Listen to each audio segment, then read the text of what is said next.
Hi, Nicole Young here with a quick 2-minute tip on how to add textures to photographs in Photoshop.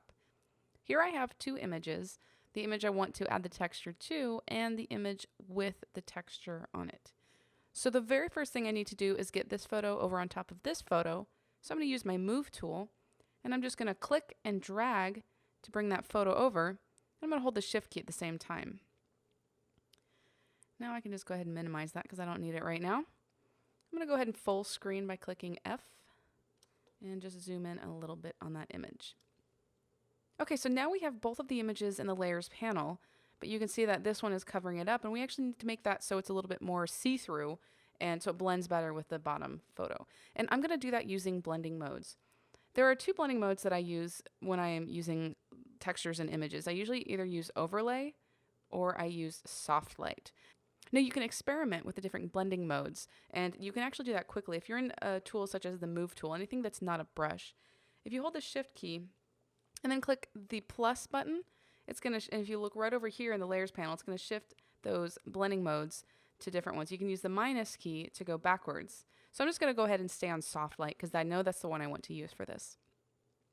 Now another thing you can see is that the color from that texture layer is actually showing through. So what I want to do is turn that into black and white, but only have it affect the texture layer at the same time. I could go ahead and go to Image Adjustments, Desaturate, but if I do that, then I'm actually affecting the pixels on that image, and I like to kind of keep things so I can go back and re-edit them. So I'm going to undo that, and I'm actually going to use an adjustment layer.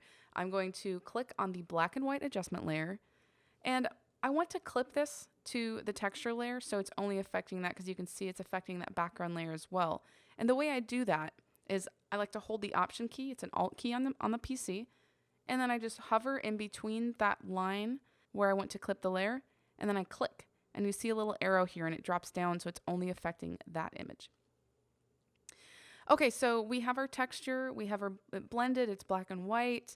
Now what I want to do is just do a little bit of masking, so I'm only having the texture show up in the parts of the image that I want it to. So I'm going to click on the texture layer, I'm going to add a new layer mask. I'm going to go to my brush tool by clicking B. I'm going to make sure that I'm painting with black, increase the size by using the bracket key. And I like to play with my opacity settings when I'm using the brush tool, and I usually just do it on the fly by clicking the number button. So if you watch this up here, if I click, let me click off that real quickly. If I click 5, it goes to 50%, 6 to 60%, etc. So I'm going to go ahead and start with 50%, and then I'm just going to paint with black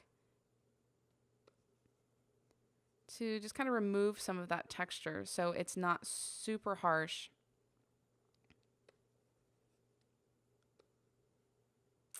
And I could just keep playing with this and go back and forth, maybe click X to exchange, go to my white brush, paint a little bit back in, and then just keep doing this until I get the product that I'm happy with.